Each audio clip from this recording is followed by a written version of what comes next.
My late father was quarter Comanche, and what I want to do is offer prayer.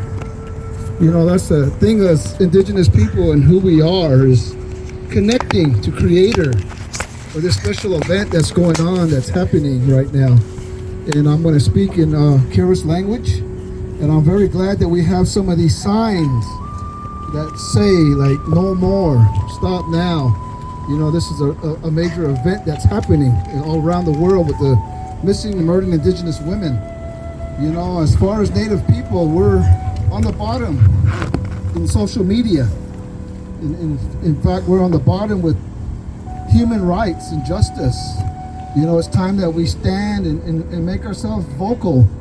You know, and this is where it begins. And we're all here for Emily Pike, the missing murdered indigenous women. I have 2 grandkids from the San Carlos tribe.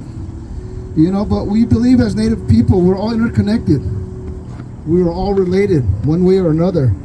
We are only one race, which we call the human race. You know, we can close our eyes and really get to know one another, but when we open our eyes is when we identify the different color and ethnic of who we are.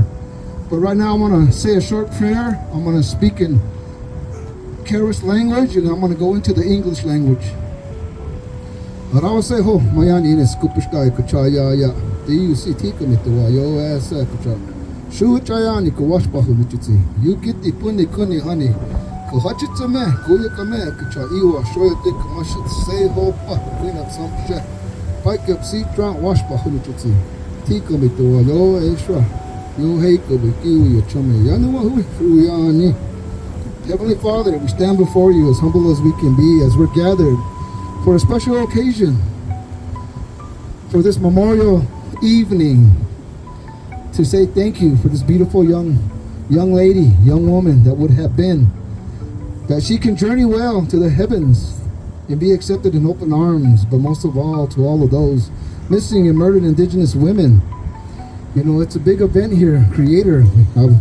Pray upon each and every one of us to open our minds, open our hearts, and pray in your own way. We are all somebody's child. We are all somebody's daughter, somebody's son, grandchildren. You know, I want to ask the Holy Ones to continue to look over us, to guide us, protect us, especially when we're on our way home, near and far. But most of all, we want to pray for those that are struggling, that are homeless, struggling their addictions, that are sick, that are ill, that we can think of them in a good way. But most of all, we want to continue to pray for our elders, our people of wisdom, spirituality, and knowledge, that they can continue to teach us our language, but most of all, our sacred ceremonial ways of life through song, dance, and prayers. I want to say to those that brought us here together this evening, I want to say thank you in a good way. This is our way, Heavenly Father, to be as one, to come together. And I continue to pray for each and every one of us, near and far, but most of all, for the funeral that's happening with her, as they're going to lay her down to rest. You know, may Emily Pike journey well and be accepted in open arms, but most of all, to us that are in mourning, may you give us strength and comfort to continue life the way life is meant to be happy, to be healthy, but most of all, to be loving. May we continue to help one another. I humbly say this to you, Creator, in a good way. Aho. Thank you.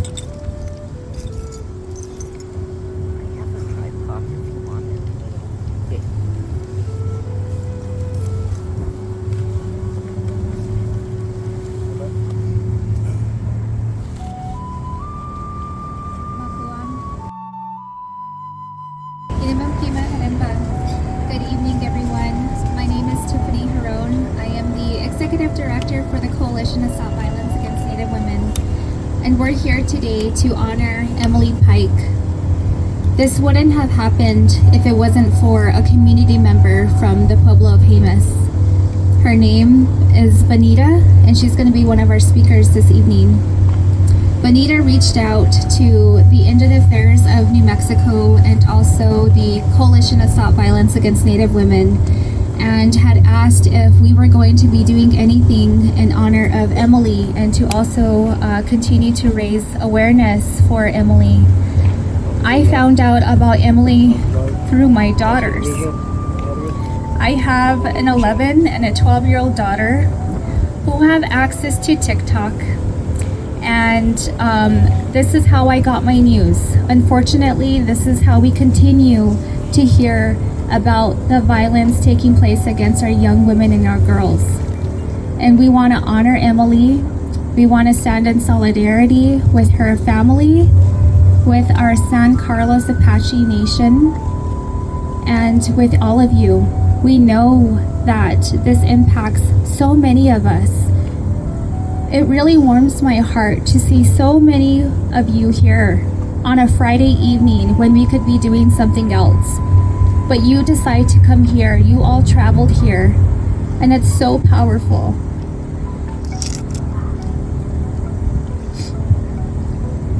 I stand before you with a full heart, honored to share space with each of you tonight as we come together to honor the life of Emily Pike and raise awareness for the crisis of missing and murdered Indigenous women and girls. Emily was a daughter, a sister, a friend, and a relative.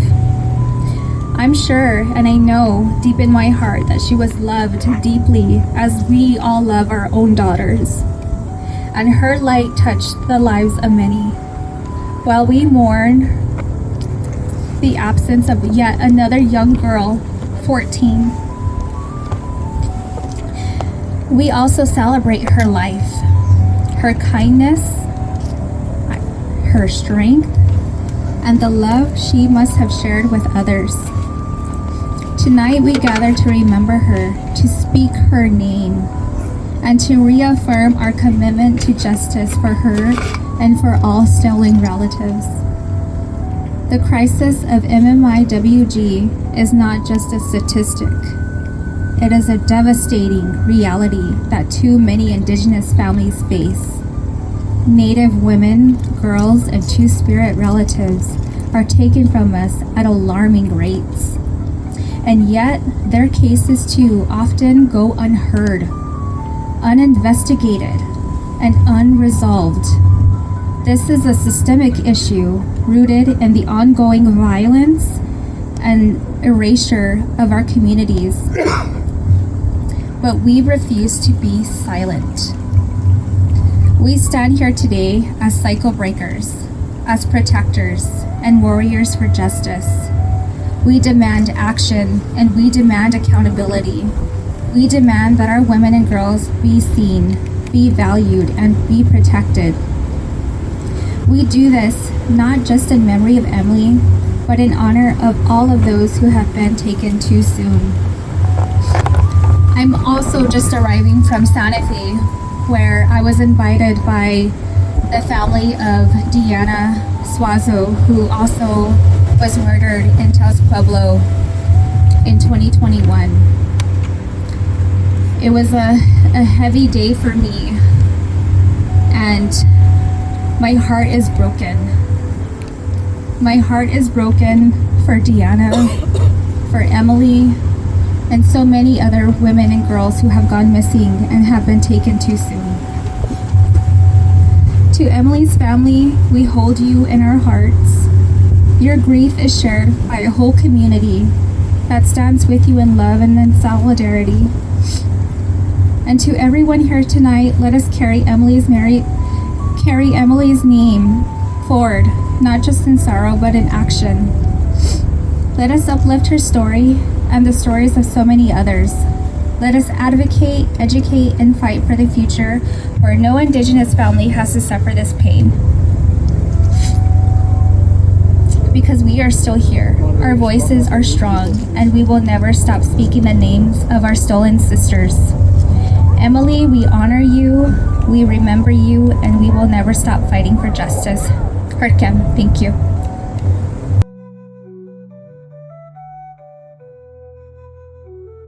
Hey everyone, thank you all for coming out tonight. I'm Venetta. Sando, I did reach out to the organization in hopes to get something done here in New Mexico for tribal member. My blood also ties from the ancestral lands of Pecos Nation. And this news was heartbreaking to me. It really impacted me. For one, you know, I'm a mom. I have daughters as well. So it impacted me a lot. I did write down a few things to say. But again, I wanted just to thank you all for coming out tonight. I called upon my community of communities to not only offer strength and healing in Emily's honor, but most importantly to demand justice for Emily and serve as a reminder that Native lives matter too. This story may have not gotten the exposure that it needs, and most of us know why. I won't say why, but with that said, I do want to share some statistics. That it is a known fact that Native women are 10 times more at risk to violence than any other race. The Urban Indian Health reports that murder is the third leading cause of death among Native women. In 2016, it was reported that over 5,700 missing reports of Native women were made, but only 11 total were logged in to the National Missing Persons Database. 11 out of 5,700 missing reports of Native women. ABC 15 Arizona News also reported in 2024 that the Center for the Rights of Abused Children estimated 55 foster children go missing daily in the United States. With that said, we do know part of Emily's story. She was last seen on January 27th. When she left the group home she was living at in Mesa, Arizona. It's been said that evening there was a church group at the home that could have been a distraction, so Emily wasn't noticed. My question is, who saw her but didn't say anything? There was no alert, no pursuit. She didn't just vanish into thin air. Someone had to have seen her. And no cameras in this group home, no security.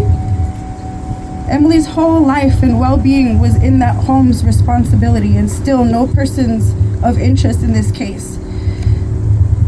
There seems to be no accountability either, because Mesa Police says it's the group home's duty to contact the case manager. Case manager said it's their duty to notify authorities. In this case, Emily was in the custodial care of the San Carlos Apache Tribal Services.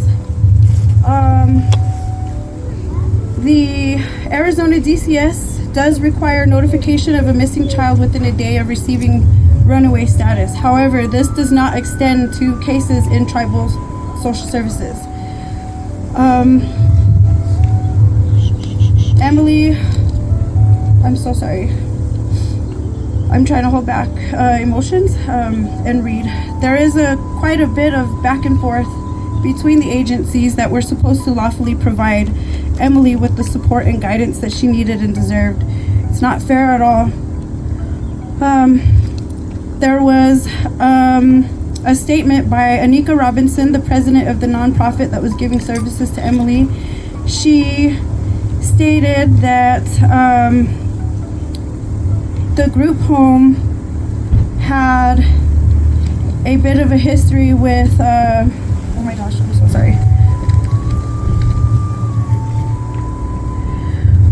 She did state that they do see a lot of runaways with the youth that they have been helping. She says, in her own words, too often we see children placed out of their homes fleeing. What are they fleeing from, and why are they fleeing so often? This brings up a big issue to me, a big issue that I have heard with human trafficking of people that have required mental services. That's a question that needs to be addressed also. What's happening to our are Native people that are asking for help. Emily didn't deserve any of this. Emily deserved to have had the agencies that she was in custody of give her the meaningful treatment and rehabilitation in order for her behavioral concerns to be effectively addressed and properly treated. I will say this, Emily was in the system and the system failed her. Emily deserved better. Say her name. Emily Pike. Thank you.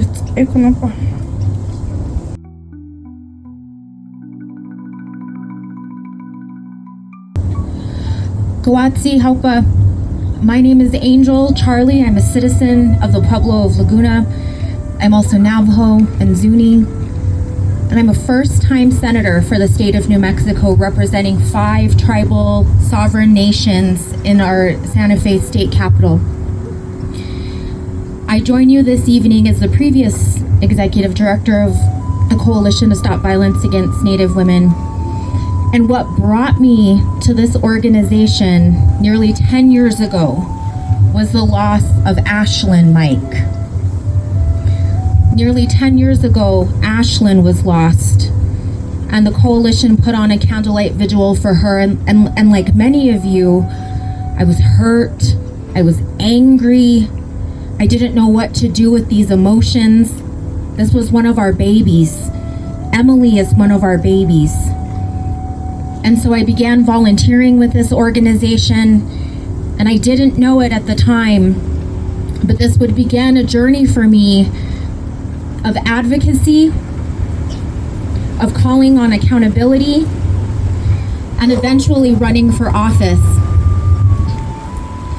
During my time with the coalition, I did so much advocating about the injustice of murdered and missing Indigenous relatives. It's not just our girls, it's our men and our boys as well.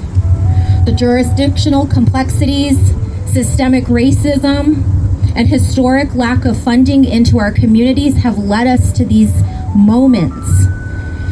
So when I ran for office, it was important for me to have policy that meets the needs of our communities. Along with Representative Abeda, who is also the first Native American woman to represent her district, we sponsored the Turquoise Alert System, Senate Bill 41. And it was passed through the House and the Senate this year, unanimously through all chambers, to create an alert system for when our relatives go missing. Because it matters, our lives matter. And throughout that journey, I was asked, well, won't this overwhelm the system? Won't there be too many alerts going out and people will opt out of the alert system? And to people who needed to understand the complexity, to the police that I was talking to, I told them maybe the larger community will understand what we're actually dealing with. If there is an alert going off right now, we have over 200 missing Native people in the state of New Mexico. Over 200. And so I was proud to sponsor that piece of legislation that needs to be signed into law right now by the governor. And so if you're angry, if you're hurt, if there are things you want to do, one of the things that I would ask us to do this evening after we leave here is to call Michelle Lujan Grisham and ask for her to sign that Senate bill into law so that we join the states of Washington, California, and Colorado in establishing an alert system that meets the needs of our communities. So we don't have these cases. In Colorado, the 17 alerts that were issued in the first year, 16 of those people were found within days and safely. The alert system will work, and we need it signed into law because we cannot continue to have Deanna's, Ashlyn's, Emily's, so that when we gather in joy, in peace, in building community. I am so sorry that we have to gather like this again tonight. Nearly 10 years later, over the loss of a little girl who did not deserve this. And I pray and I hope for the times when we gather that are not about the ways we died, but that are about the ways that we lived. Those stories deserve to be told and echoed. Thank you to the coalition for gathering us here tonight.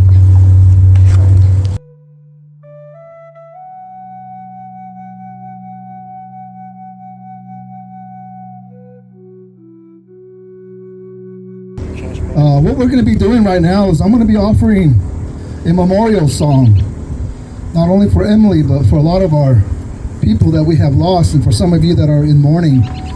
We have a sage up here.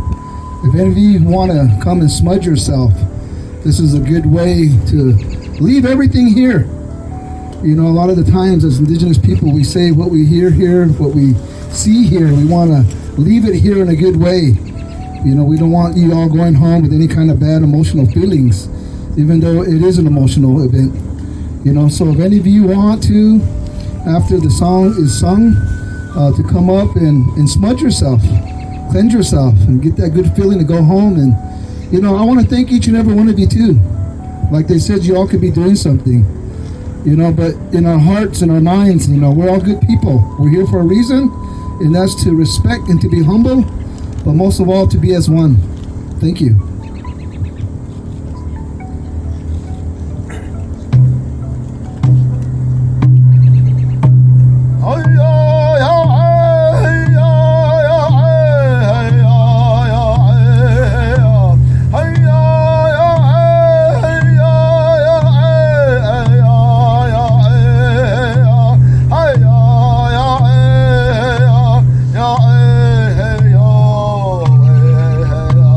Hey,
Kirkham. Thank you so much, Stephen, Toya. That was so beautiful. It was so moving. I want to open up the mic to anyone who wishes to speak. You may come up now. I wanted to give community and relatives the opportunity, if they wanted to say anything or wish to share anything, you may come forward.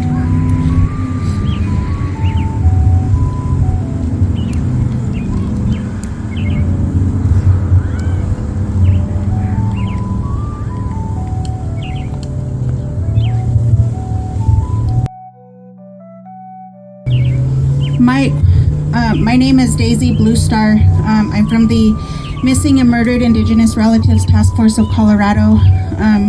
We worked on passing the Senate Bill 22150, which opened up an office for missing and murdered Indigenous relatives.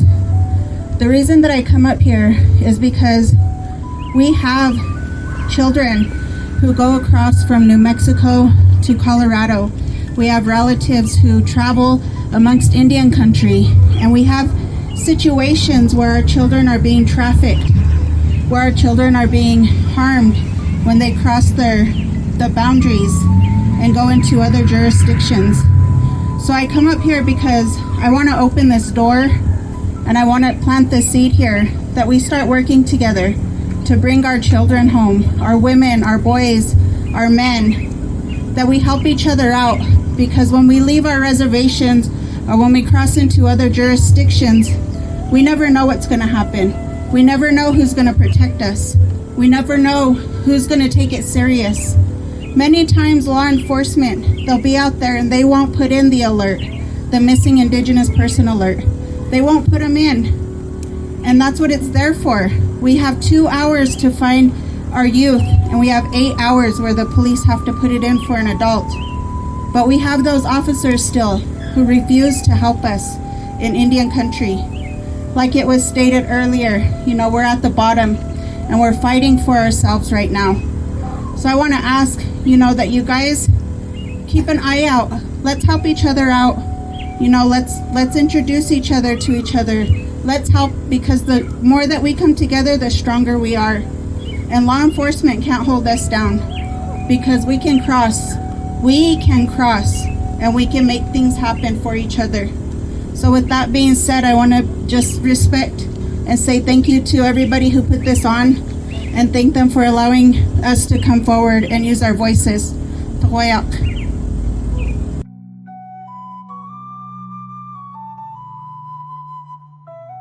Good evening, everyone. My name is Karen Watson, and my sister Dion Thomas was murdered in Gallup, New Mexico in 2015. And I want to thank you this evening for coming and supporting this little girl who was taken from us too soon. And like Emily, my sister Dion was murdered, and we're still seeking justice for her. And so it does my heart a lot of good to see the community come together and support one another, like the lady just stated. Us coming together as a community, we can't be ignored when we do this and we show up for one another and we help each other out. That's how we were raised. That's how I was raised, is you keep showing up, and you don't be afraid to use your voice. And so it's so wonderful. I'm thankful for the woman who reached out to the bureau and asked them what they were going to do for Emily. And we should expect people to do their jobs, and we should expect people to look out for us and to want good for us. And so I would just ask that you continue to show up for these events. When you see something on social media, repost it, like it, share it, so that the word can get out there, whether it's a missing woman, a murdered woman, a child who's gone, because it doesn't just affect us individually, it affects the whole community, and we have a strong community when we show up. And so I just want to thank you all for your time, thank the coalition for putting this on, and I look forward to working together, everybody working together so that we can be heard. Thank you.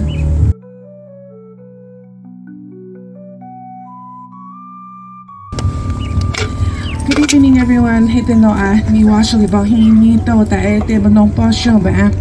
Hello, everyone. My name is Reyes Devore. I'm from the Pueblo of Jemez, and I currently serve as the program director with Pueblo Action Alliance. And I want to say thank you all for coming this evening and, sending your energy to our young relative who, lost her life way too soon. I also want to say thank you to the Coalition to Stop Violence Against Native Women, because they are one of the longest standing organizations that I am aware of when it comes to advocating for MMIWR work. And over the years, this work has definitely had a big place in my heart in wanting to provide and be a resource to our community members. And I used to serve on the Community Impact Subcommittee when the MMIWR Task Force used to sit under the New Mexico Indian Affairs Department.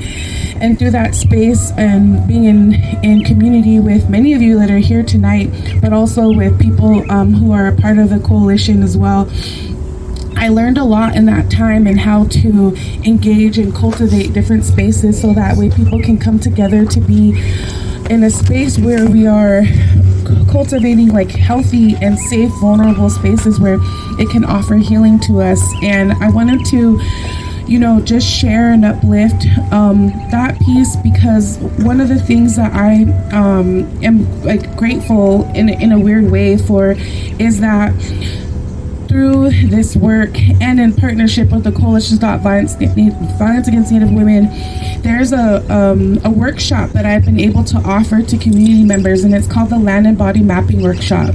And I've done that multiple times with this organization and with families that are here today that have also shared how that particular workshop has provided them steps to healing and steps to growing and healing their traumas that they're facing as they're missing a loved one or searching for them or have lost that loved one.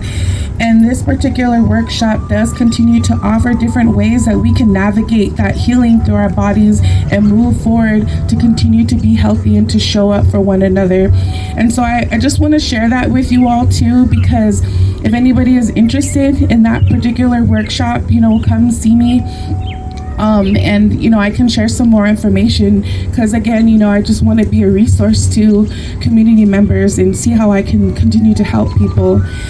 Another thing I wanted to also share is that my community in Jemez is an impacted community. As you see these signs here, Linnell Tafoya and Sean Toya are women from Jemez that lost their lives, and their mothers are coming together to put a MMIWR event in Jemez, one of our first ones. It's going to be on Monday, May 5th. And when it hits close to home, you just want to continue to support and provide that type of healing for your community members. And I just want to uplift their names and our families that are impacted in Jemez. And I was invited to be a part of the planning committee for that.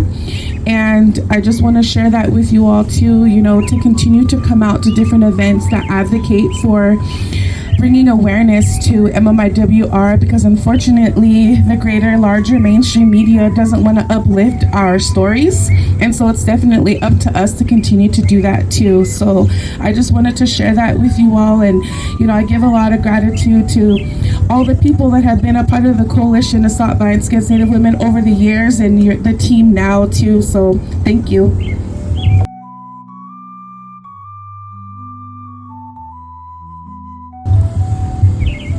Hi, good evening, everyone. My name is Vangie Randall-Shorty, and I am mother of Zachariah Juwan Shorty. I'm from Kirtland, New Mexico, and my son Zachariah went missing for 4 days before he was found murdered. July 21st is going to be 5 years, and his murder remains unsolved at the moment. I came out today, in support of Emily's family and everybody else here who is still looking for their loved one or has a loved one who is missing. We need to come together as a community and continue to support each other. I'm also a part of the Missing and Murdered Dinesh Relatives Coalition, and I'm an advocate through them too, and I have resources that I can share if anybody wants it. But I want to thank the coalition for putting this together, and This is a strong team here. They support the community.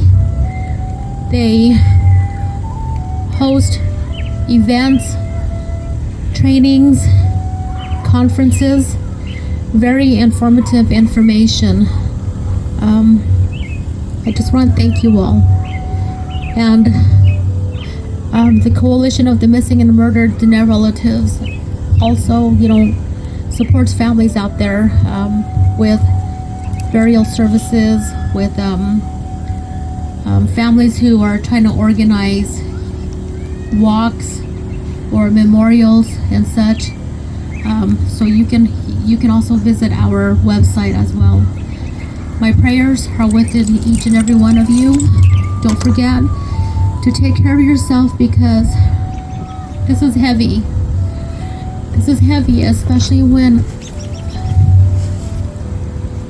you can relate to families. And my heart is with each and every one of you.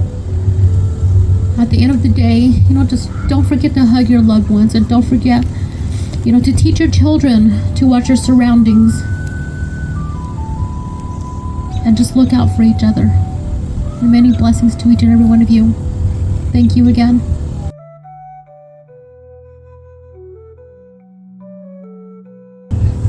Good evening, everybody. My name is Deiandra Reid. I'm the Land and Body Violence Coordinator with the Coalition. I do a lot of the MMIWR work. And I just want to say thank you to everybody who came out today to support us and to support Emily Pike and her family. It's a really hard thing to grasp, but to see all of you here with us and to be in solidarity with us, it really means a lot. And I just wanted to thank everybody for taking time out of your day to come, taking time out of your evening to come be with us. Thank you.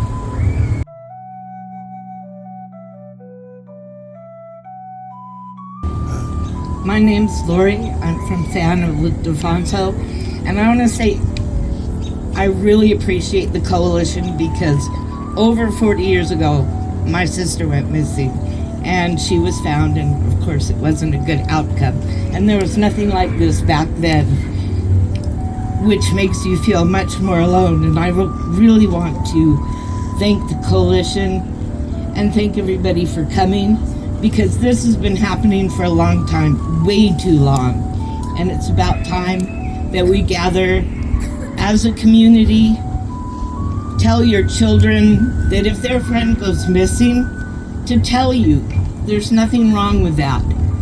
If we can get the younger ones to keep an eye out on each other, maybe we can prevent even one person from going missing. And that one person is more important. So those of you who have teens, even younger kids, let them know that it's very important to keep track of their friends and make sure that if their friend goes missing or doesn't show up for school, that they tell you.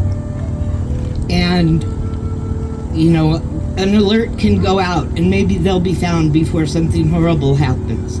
I just want to thank everybody for coming, and thank you to the Coalition. Again, thank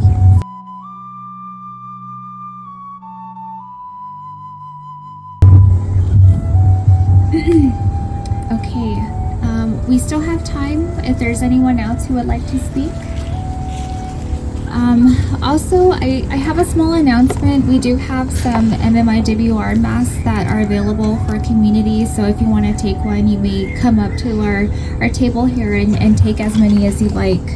I would just like to say, Hertgam, thank you so much to the Crime Victim Reparation Commission who donated all of the candles to the organization, so thank you so much. And for being here also and helping. We cannot do this work alone, so it really does take a village to work in partnership so that we can continue to create awareness. Also, just thank you to the media for also being here and capturing the stories. It is so important to continue to raise awareness.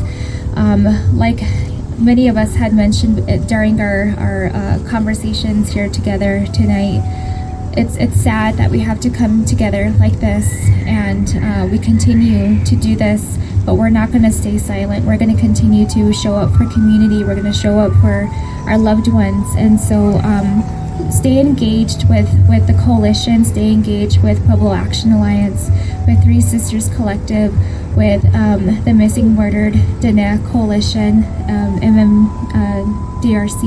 It's really important to know what's happening. A lot of the time we don't hear about our missing loved ones on the news. We know that. I'm so grateful that they're here tonight, and I'm also grateful that community shows up for each other on social media. That's how we find out what's happening around the communities and nationwide when we know that a loved one has gone missing. It's through social media often. And I see so many of my partners, my sisters here with me tonight, with all of us tonight, and it makes me so proud to see you all. One of a few things that are coming up for the organization with the coalition, we are going to be hosting a May 4th event, and it is going to be in Santa Fe at the Santa Fe Plaza. It is going to be in partnership with Amanda Erickson, who is an amazing producer. I'm probably saying that wrong. Media production. She has an amazing documentary in the works in honor of Dion, and it's very, very powerful. I had the honor of previewing it before to give some feedback. So please come out and join us on May 4th in Santa Fe. We will be sharing that on social media and through our news very, very soon on our newsletters. So please join us. It's so wonderful to be with you all this evening. May you all journey back home safely to your communities. May you continue to advocate and show up and continue to have these really hard and really difficult conversations that are needed. We love you, we care for you all, and we hope to see